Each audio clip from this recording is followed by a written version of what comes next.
estamos iniciando mais um programa Fentec TV. E hoje nós temos a satisfação de estar recebendo em nossos estúdios o deputado estadual Davi Zaia, deputado estadual pelo PPS de São Paulo. Ele é presidente da Federação dos Bancários de São Paulo e Mato Grosso e vice-presidente da UGT. E foi também presidente do DIESE. Assumiu a Secretaria de Estado de Emprego e Relações do Trabalho, realizando um importante trabalho junto às centrais sindicais para a negociação do salário mínimo paulista. Na Secretaria de Gestão Pública, ele expandiu o poupa-tempo para outras regiões do Estado e implantou o Acesso São Paulo, programa de inclusão digital. Deputado, nós queríamos que o senhor contasse um pouquinho da sua vivência no meio sindical. Bem, eu sou bancário, né? Comecei minha vida de trabalhador como bancário e também sempre participando da política, embora não com cargo eletivo, né? Desde a universidade sempre participando do movimento estudantil. E aí quando eu fui ser bancário, então a partir de 76, né? Em 78 eu já estava participando do sindicato como militante, né? E já em 80, fui ser secretário-geral dos sindicatos bancários em Campinas. Era um período de muita efervescência sindical, muita participação, né? O país já completando né? E ampliando as lutas pela democracia, pela democratização do país, a derrota da ditadura. Então era um período muito ativo na política, muito interessante que o país estava vivendo, o movimento sindical com grande destaque na participação dessas lutas democráticas e, ao mesmo tempo, a luta dos trabalhadores era um momento da reconquista dos processos das negociações coletivas, né, que durante o período mais duro da ditadura tinham ficado muito restrito pela falta de liberdade.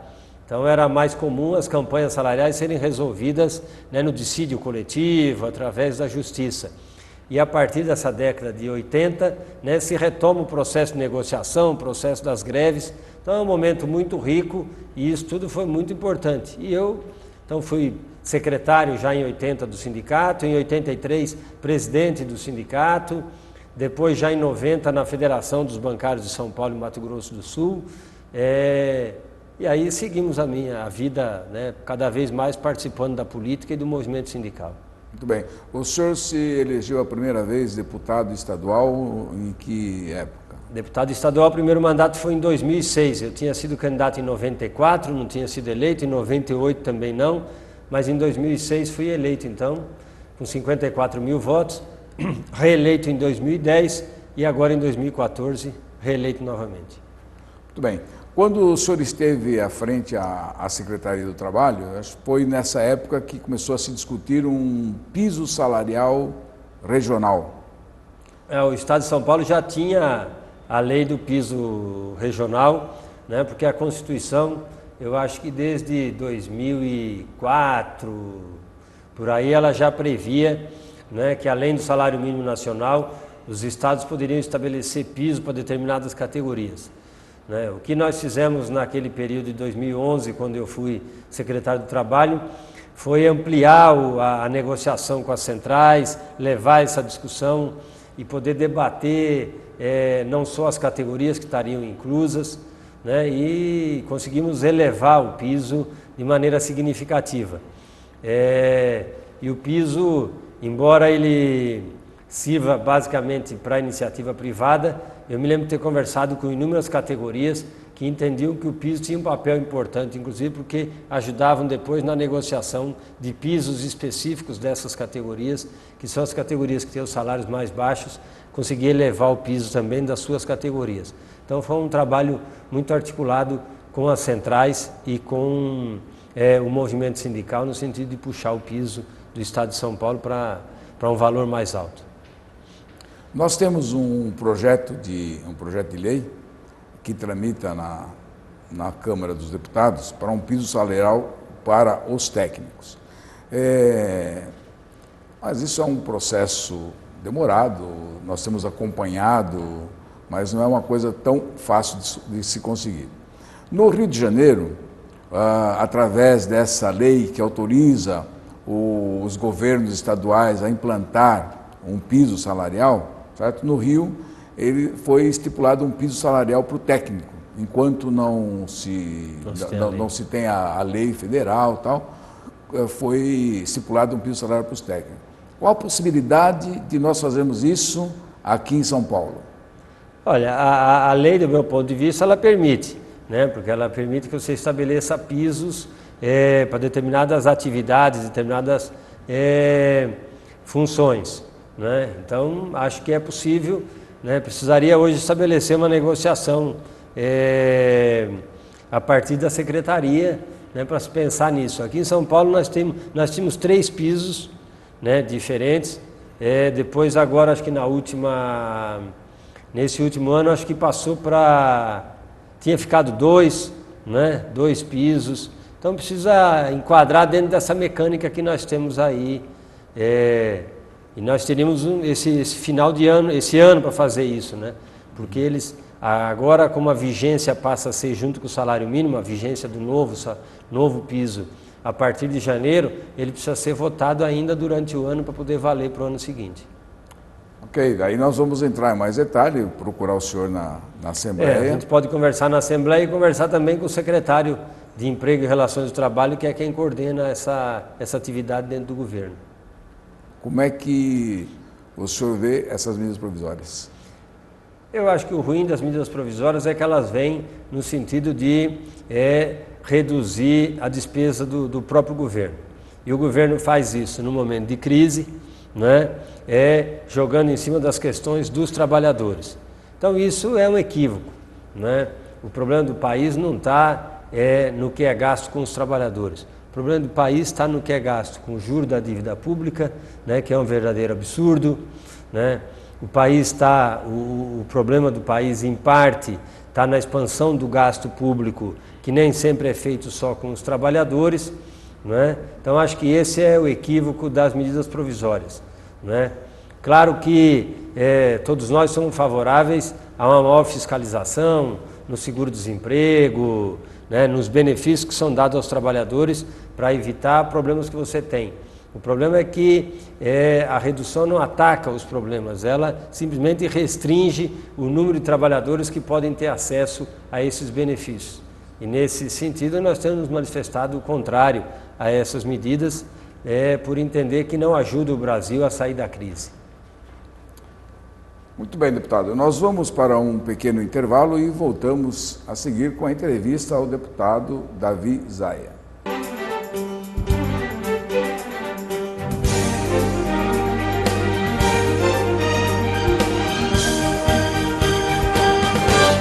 Olá, voltamos com o nosso programa Fentec TV, continuando a entrevista com o deputado estadual Davi Zaia. Deputado, nós estamos falando das medidas provisórias 664, 665, né, que o senhor explanou sobre elas, e também um projeto bastante importante, muito discutido e que já passou na Câmara dos Deputados, é o projeto da terceirização. Então nós gostaríamos que o senhor falasse alguma coisa e dizer quais são as expectativas, né, para o trabalhador desse projeto lá no Senado agora. Eu acho que essa é uma discussão que tem polarizado muito, né, os trabalhadores e o país em geral. No Senado tem mais um espaço agora para discutir esse tema e a importância que ele tem. O que eu acho que é importante frisar? O processo de terceirização avançou muito no Brasil. Nós temos hoje, né, mais 10, 12 milhões de trabalhadores terceirizados. E isso, né, sem que nós tenhamos uma lei que permita a terceirização, né? A legislação brasileira, o que ela permite? Ela permite e regula trabalho temporário, que é aquele que, se uma empresa tem uma necessidade de aumentar uma produção temporariamente, ela pode contratar trabalho temporário. Certo. A partir daí, quando o processo de terceirização veio acontecendo, quem passou a regular isso foi o TST, por fora da legislação, né? Então o TST estabeleceu um enunciado dizendo que além do trabalho temporário, além do trabalho de vigilância e limpeza, as empresas poderiam terceirizar serviços específicos, especializados da sua atividade meio. Portanto, estabelecendo uma diferença entre atividade meio e atividade fim. Algo que não estava na legislação, porque nós não temos nenhuma legislação que de antemão estabeleceu. Pode terceirizar a atividade meio e não pode terceirizar a atividade fim. Isso foi uma distinção feita num determinado momento pelo Tribunal Superior do Trabalho, TST, para acomodar uma situação já existente, onde já tinha um processo de terceirização amplo. Então, acho que esse é o primeiro problema importante. É preciso que nós tenhamos legislação sobre isso, não é? Porque o papel de estabelecer o que pode e o que não pode não cabe ao TST. Cabe justamente à legislação, né? Que é quem tem poder de fazer isso e depois o TST interpretar e aplicar, né, se for o caso, corretamente e conter abusos que tem nessa área. Nesse debate, os empresários interessam uma terceirização ampla e aos trabalhadores interessa regular. Eu acho que nós precisamos fazer, primeiro, deixar muito claro na legislação o que pode e o que não pode ser terceirizado e regular o trabalho da terceirização.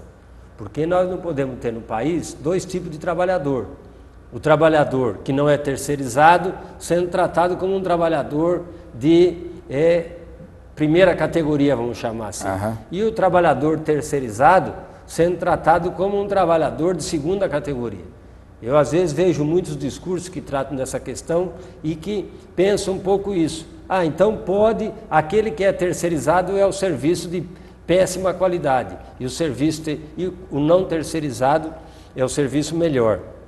Então nós não podemos permitir isso, né? Nós temos que ter, mesmo naquelas funções que são terceirizadas ou que podem ser terceirizadas, nós temos que ter preservado a dignidade do trabalhador. Então acho que é uma oportunidade grande que a gente tem agora no Senado de retomar essa discussão, quem sabe conseguir reverter boa parte daquilo que foi aprovado na Câmara e conseguir uma regulamentação melhor sobre essa questão, de forma a não permitir que se avance numa terceirização indiscriminada, mas ao mesmo tempo não deixar sem a proteção adequada aqueles trabalhadores que hoje já exercem atividades terceirizadas e que muito dificilmente serão revertidos. Acho que essa é a questão fundamental que a gente tem que debater, né? E que é muito difícil encontrar o ponto de equilíbrio nisso, né? Eu cito a nossa categoria bancária, né? Que é um assunto que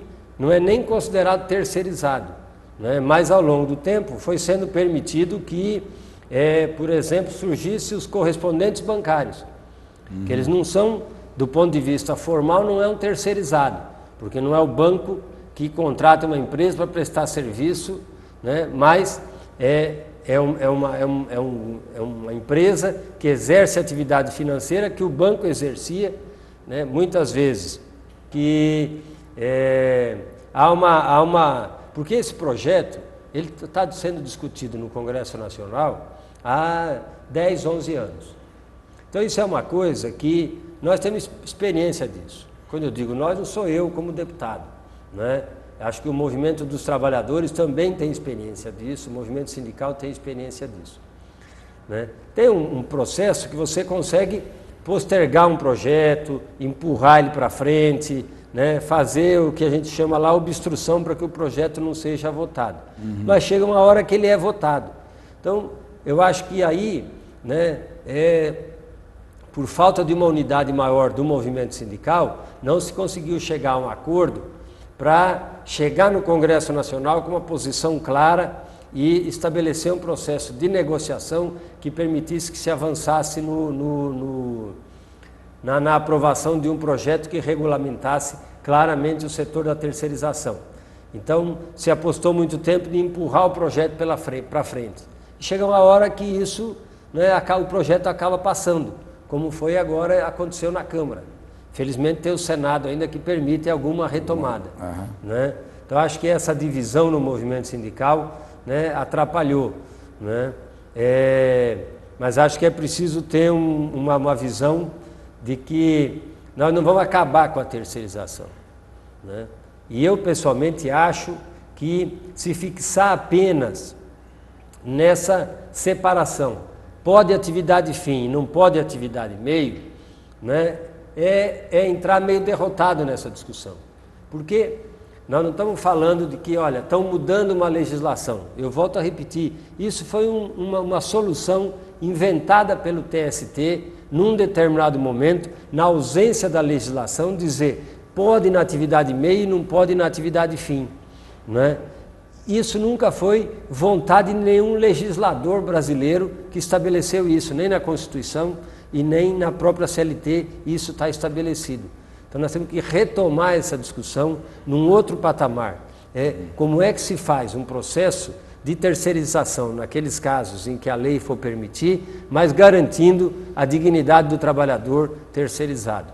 E para isso é preciso que o movimento sindical construa uma unidade entre as centrais sindicais para poder ter mais força no processo de negociação no Congresso Nacional. Porque para os empresários interessa terceirizar tudo, sim, flexibilizar tudo. Não é? Nós, do outro lado, temos que entender que tem mudanças, o processo de trabalho muda, né? O mundo muda, né? Então aquilo que às vezes era uma garantia no determinado momento, nem sempre é uma garantia no momento atual. Mas é preciso que essas mudanças elas não venham em detrimento da precariedade do trabalho. E o que tem de pior naquele setor que está terceirizado, né, são essas empresas que empregam o trabalhador, fazem contrato, seja com o setor público, seja com o setor privado, né? Isso acontece muito na área de segurança, na área de limpeza, por exemplo. As empresas, para ganhar contratos, jogam os preços lá embaixo, depois não dão conta, a empresa sai, os trabalhadores continuam porque precisa continuar aquele, aparece outra empresa, não tem rescisão direito, não foi feito depósito de fundo de garantia, não foi recolhido o INSS, e os trabalhadores que têm que arcar com o custo do acerto que tem que ser feito, certo, abrindo mão de 13º, abrindo mão de outras vantagens, para poder continuar no emprego no novo que está vindo. Né? Então é preciso estabelecer. Claro que existe sempre o recurso de se demandar depois na justiça contra a empresa que tomou os serviços, né? Mas para o trabalhador, a questão imediata dele é o seguinte: ele precisa do emprego. E às vezes demandar na justiça significa perder aquele emprego. Então, embora ele tenha o direito, ele não exerce o direito, porque ele é tolhido, porque entre exercer o direito significa não ter o emprego naquele momento. E ele precisa levar dinheiro para dentro de casa naquele momento, para pagar o supermercado, para pagar o aluguel, né, para pagar o filho que está lá precisando comer todo dia. Então, nós temos que regular isso para não permitir que tenha essas empresas, que são às vezes verdadeiros aventureiros, né, que ganham o seu dinheiro, ganhar dinheiro embora, nas custas do trabalhador. Nas custas do trabalhador, não recolhe o que tem que ser recolhido e na hora de encerrar o contrato, some, desaparece e não tem onde você reclamar. O trabalhador chega lá, eu já vi muito isso com o bancário.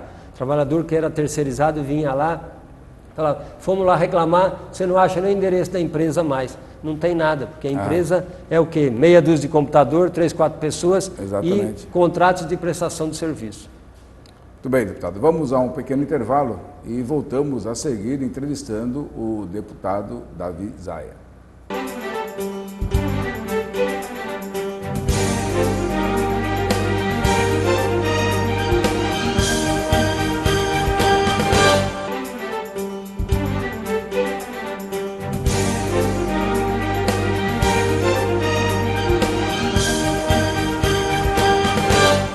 Voltamos com o programa Fentec TV, continuando a entrevista com o deputado Davi Zaia. Deputado, nós estávamos falando no bloco anterior sobre a terceirização. Continuando falando sobre esse assunto, que tem um interesse geral, não só dos sindicalistas, mas como de todos os trabalhadores, o senhor não acha que esse projeto está há 10 anos no Congresso e, de repente, esse projeto passa, é aprovado? Como é que funciona isso, deputado? Os projetos que estão, chamados assim, prontos para a ordem do dia, né, que são aqueles projetos que já tramitou em todas as comissões, eles podem entrar na votação para qualquer momento, né? Depende basicamente do presidente, no caso da Câmara Federal, o presidente da Câmara Federal, que faz a pauta dos projetos que vão entrar ou não. E é claro que é preciso estar sempre muito atento a isso, né? Porque isso pode entrar com acordo com todas as lideranças, aí é mais difícil, porque o projeto precisa ter uma unanimidade, né? Tem aqueles projetos que entram automaticamente, é o caso das medidas provisórias, né? Porque elas, pela Constituição, dado um determinado prazo que elas estão tramitando, elas têm que ser votadas, senão elas trancam a pauta. Mas esses outros projetos que têm origem na própria Câmara ou no próprio Senado, de autoria de deputados ou senadores, eles então ficam prontos para a pauta e dependem de um acordo.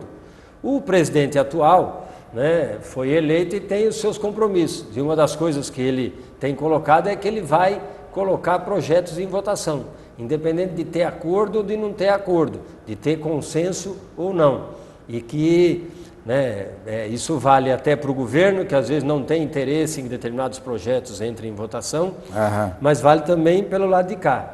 E é claro que provavelmente, né, o presidente da Câmara tem os seus compromissos também, né? Então acho que é isso que acabou levando, e não é descartado de que há uma pressão forte do empresariado para que seja votada uma regulamentação.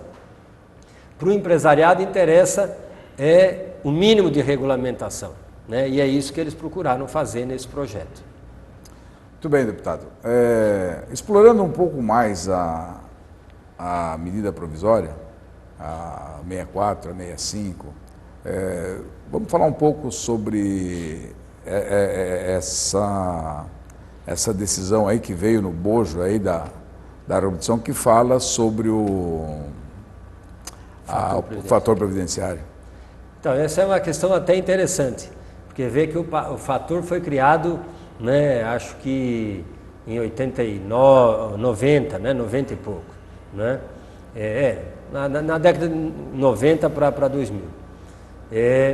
Depois disso, na época com a forte oposição do PT, né, foi criado então no governo do Fernando Henrique. Depois nós tivemos já 12 anos de governo do PT, né?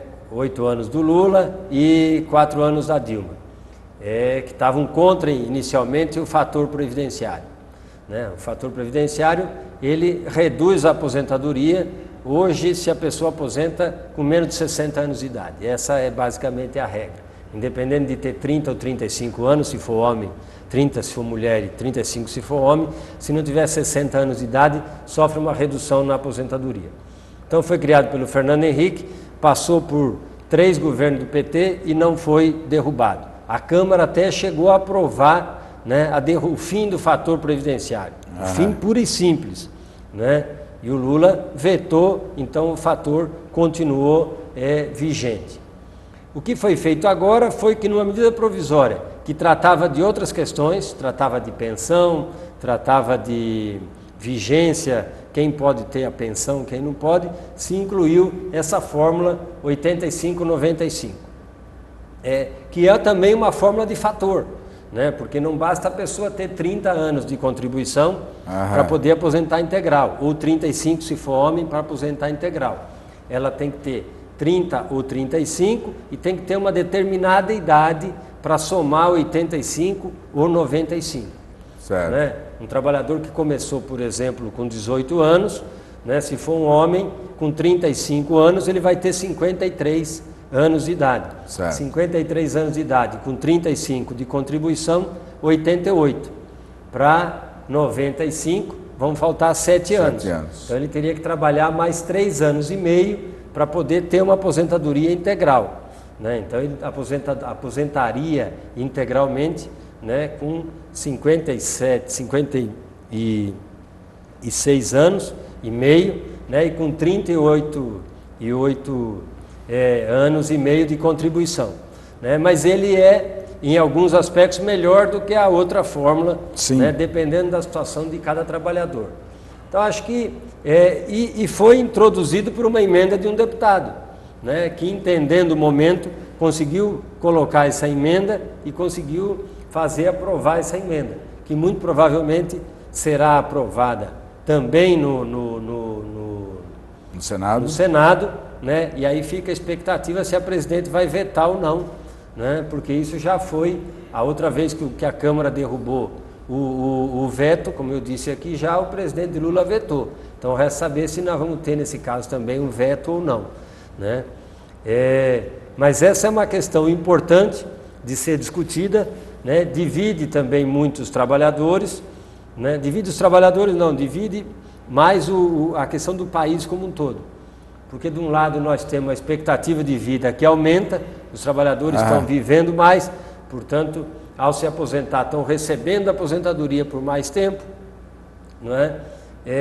Mas o fator acaba sendo um mecanismo bastante pesado na redução da aposentadoria dos trabalhadores. Então, acho que foi uma medida que, embora não tenha eliminado o fator totalmente, mas ele melhora um pouco a situação e era uma medida que, inclusive, em alguns momentos chegou a ser discutida com o governo como uma alternativa para substituir o fator previdenciário. Então, eu acho que coloca, do ponto de vista dos trabalhadores, uma situação mais forte para negociar uma situação melhor nesse processo que tem da questão das aposentadorias. Bem, deputado, infelizmente o nosso tempo está se esgotando. Nós queremos agradecer a sua participação no nosso programa e colocar as nossas câmeras à sua disposição quando tiver um assunto que o senhor interessa divulgar, por favor, nos procure e também nós vamos procurar o senhor outras vezes. Muito obrigado, deputado. Muito obrigado, foi um prazer.